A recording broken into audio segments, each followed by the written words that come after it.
مرحب بكم مشاهدينا ومشاهدي الفضاء المصرية في كل مكان في حلقة جديدة من برنامج تحيا مصر. طبعا جينا لكم المرة دي وزي كل مرة بنتكلم على قضية بتهم المجتمع، وطبعا بنعرض لحضراتكم طرق التصدي ليها. والنهاردة طبعا هنتكلم على موضوع في غاية الأهمية، وهي الممارسات الضارة اللي بتتم ضد الفتيات، وبالتحديد هنتطرق الأضرار اللي بتتعرض ليها الفتيات في محافظة بني سويف.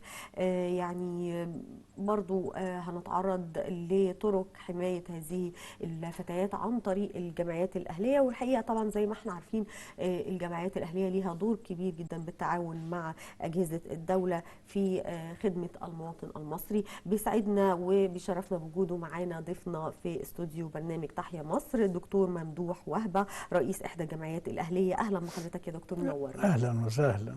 يعني دكتور ممدوح، احنا البرنامج الخاص بحضرتك، او نقدر نقول يعني المشروع الخاص بحضرتك، وهو خاص بحماية الفتيات تحت عنوان او تحت مسمى بنوتي امانة في رقبتي. فخلينا كده نشرح، لانه طبعا واضح من العنوان الخاص بالمشروع يعني ان في طبعا يعني قضايا كتيرة بتتطرقوا ليها في الجمعية. بالظبط. حضرتك ذكرت حاجة عن الجمعيات الأهلية، وأنا أحب أؤكد فعلا أن الجمعيات الأهلية إمكانياتها يعني مش عالية، ولكن هي سر نجاحها في إنها بتختار أقصر الطرق إلى الوصول إلى الهدف، ومن هذا المنطلق بتدور على وسائل الإنجاز السريع مع النجاح. فإحنا كجمعيات أهلية ممكن نقدم نماذج لمداخلات قد تكون ناجحة وقد تفيد البلد في استثمار هذه التجربة على نطاق أوسع لخدمة أعداد أكبر من المواطنين. من هنا كانت المبادرة بتاعتنا بنوتي أمانة في رقبتي. أساسا بنتكلم على دعم الفتاة الريفية. أولاد الحضر وبنات الحضر بيعيشوا في مناخ أفضل اجتماعيا على الأقل من بنات الريف. الرفاهية وحاجات كتير بتنقص البنت في الريف، إضافة إلى حاجات أكتر بتتعرض لها. إحنا في هذا المشروع بنقول البنات اللي في الريف دي محتاجين دعم. دي أول رسالة. تاني حاجة، البنات في الريف دي ممكن إحنا نوظفهم في تحسين مستوى حياتهم وفي تحسين مستوى حياة المجتمع اللي هم عايشين فيه. تمام. بل بالعكس، إحنا ممكن نقول إن يا ناس البنات اللي انتوا كنتوا مش واخدين بالكم منها دول نماذج مشرفة جدا للعمل الاجتماعي. صحيح. وبالتالي بنوظف البنات اللي من الريف في خدمة البنات اللي زيها، وما هو أكتر أو أوسع من البنات، بحيث انهم يخدموا المجتمع ككل.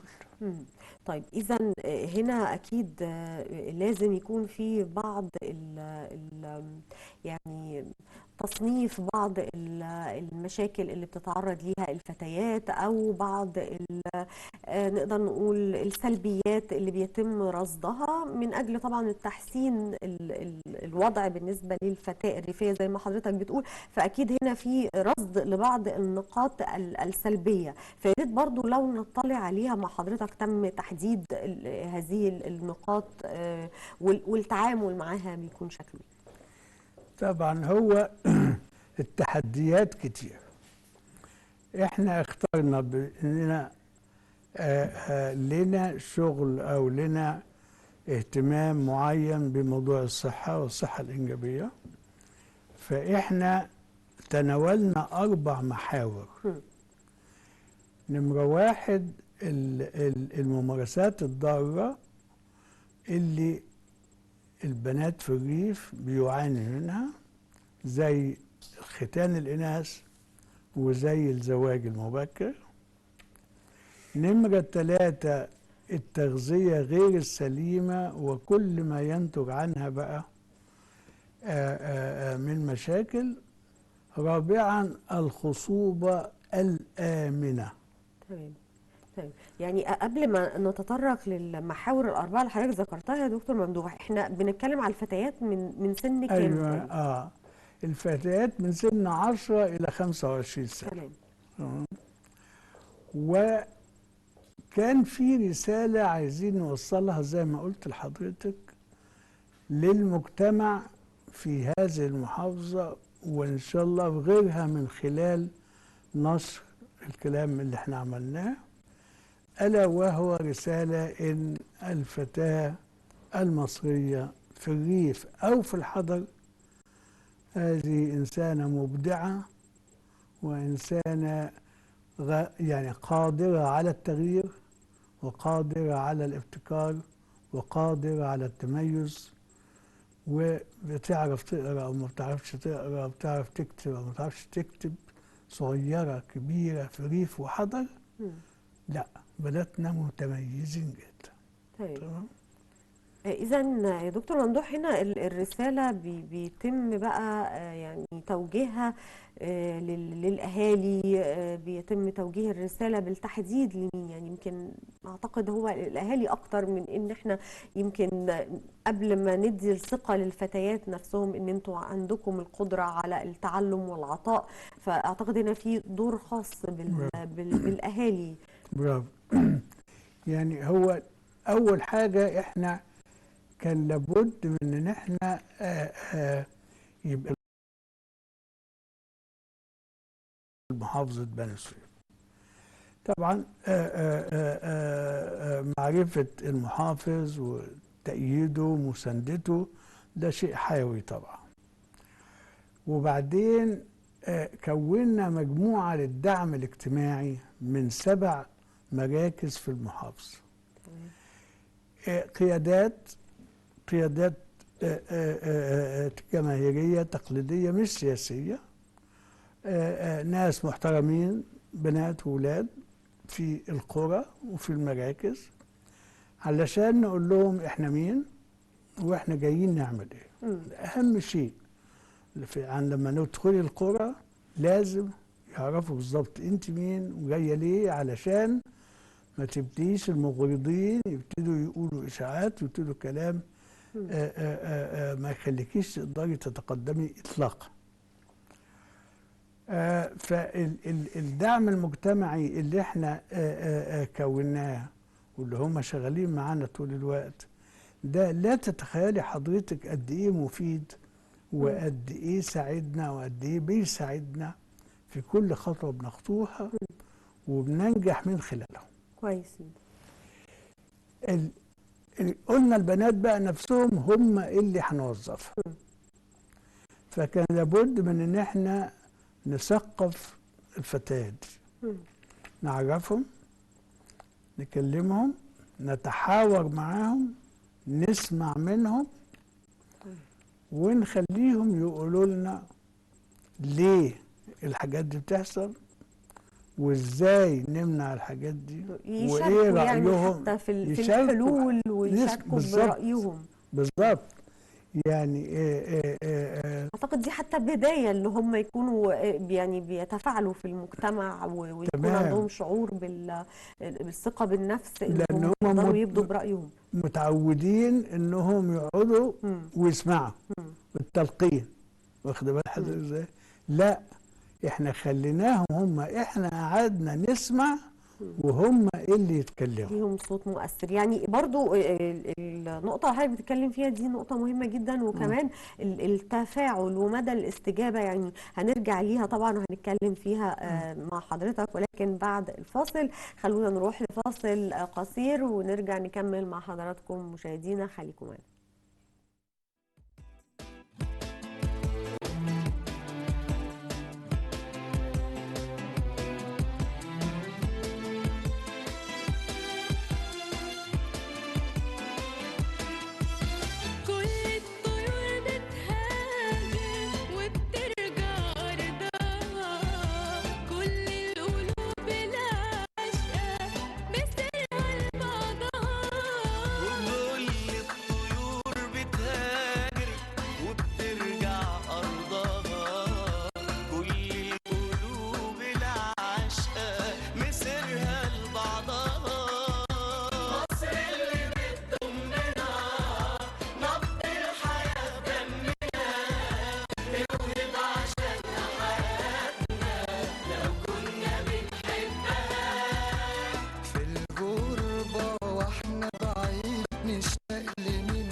مكملين مع حضراتكم مشاهدينا، وفي الفصل يعني دكتور ممدوح كان بيشرح لي، يعني لان انا كنت سالته قبل الفصل عن التفاعل والتجاوب من الاسر والاهالي والفتيات بالتحديد، والحقيقه هو فاجئني بمدى الايجابيه ومدى التجاوب والنجاح كمان من الفتيات ان هم يقدروا يوصلوا الرساله ويشاركوا بصوتهم وارائهم. التفاعل كان كبير يا دكتور ممدوح، وحضرتك بتقولي انا مبسوط جدا، يعني منبهر، الصورة وردية. انا منبهر. مم.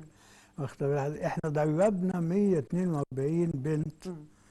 اسمهم المثقفات الصحيات عن الاربع محاور اللي احنا بنتكلم فيها، ودول مهمتهم ان هم كل واحده فيهم متقسمين عليها مجموعه من القرى هي مسؤوله عنهم، بحيث نغطي محافظه بني سويف كلها.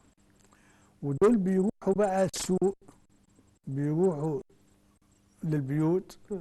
بيروحوا للافراح، بيروحوا للحنه، المولد، بيروحوا في اي حته، بيروحوا يقابلوا الستات والرجاله، بيروحوا مراكز الشباب، بيروحوا كل حته، بيروحوا يقابلوا الناس ويكلموهم. مم. تمام. ويكلموهم ويناقشوهم ويحاوروهم ويقنعوهم.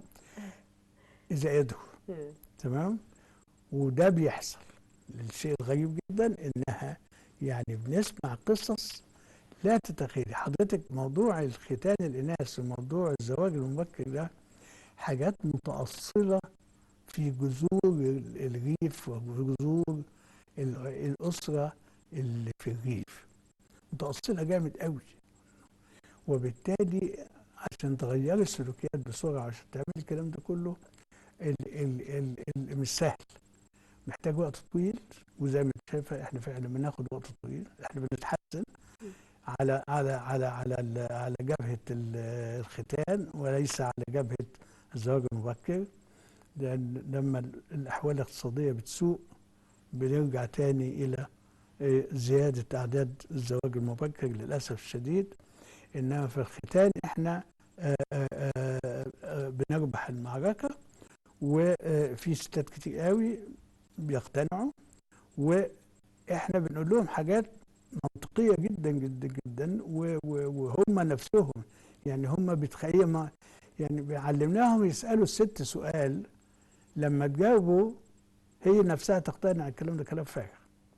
تمام. يعني طبعا انت عارفه حضرتك ان هي اكتر سبب لاجراء ختان الاناث في الريف موضوع العفه، والتصور بان الختان يعني هيخلي البنت ناسيه موضوع التوجهات الجنسيه والافكار الجنسيه والحاجات دي كلها.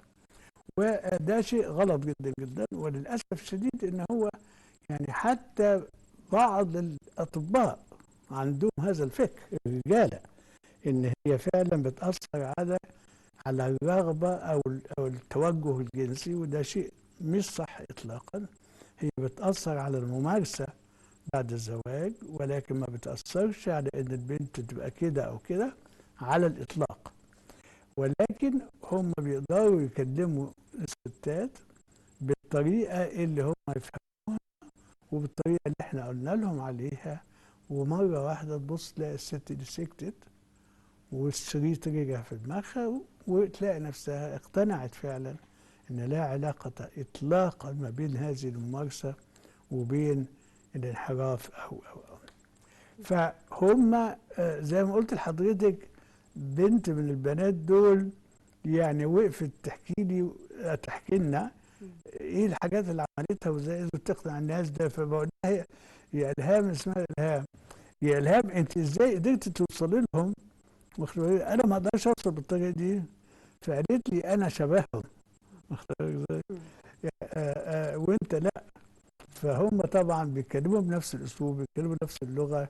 فاحنا وظفنا الفزايات دي لاحداث تغيير في المجتمع على نمره واحد.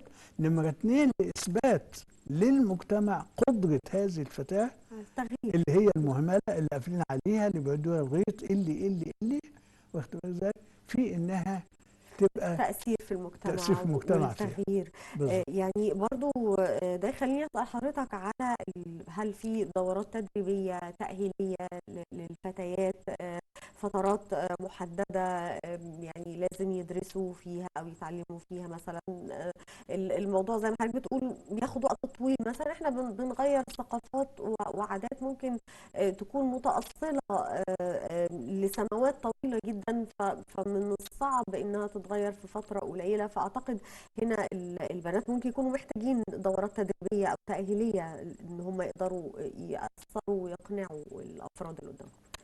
شوفي، على مستوى كبير، مستوى ممتد، وأعداد كبيرة من البنات، خصوصا المدارس الفنية، وخصوصا مدارس التمريض في المحافظة كلها. دي بنديهم ندوات على مدى يومين شاملة كل المعلومات عن هذه الموضوع ده، بهدف ان هم يعرفوا الخلفية لهذه الموضوعات، وبالتالي دي بترسخ في دماغهم. خصوصا الممرضات او اللي هيبقوا ممرضات، اللي هم هيأثروا على المجتمع بعد كده، لان هم دول المجتمع هم دول في الريف مم. بيستمعوا لهم اكتر من الاطباء كتير جدا. المدارس الفنيه طبعا حضرتك عارفه الظروف اللي هي المحيطه بالبنات دول ليه دخلوا المدارس دي عشان مجموعهم قليل والكلام ده كله، فيبقى عندهم مفيش الصورة الذاتية مش دايما حلوة، وبيبقى في إحباط عندهم. دول محتاجين جدا لهذه الرعاية، فدول كترنا قوي عليهم الكلام. وبعدين عملنا مبادرة جميلة جدا جدا، إن شاء الله هنعممها ونحاول نعممها جدا. وده نموذج أنا ما أعرفش البلد كلها كانت مش دارية عنه ليه. إحنا وظفنا أعضاء هيئة التدريس في كليات في مدارس التمريض مم.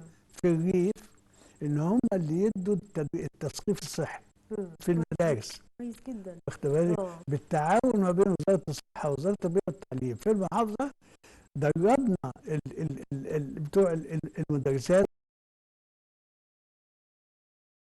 اللي بدل الأطباء. أنت عارف الأطباء فكرة عندنا حلوة جدا. بيتغيروا بسرعة اه. جدا جدا جدا.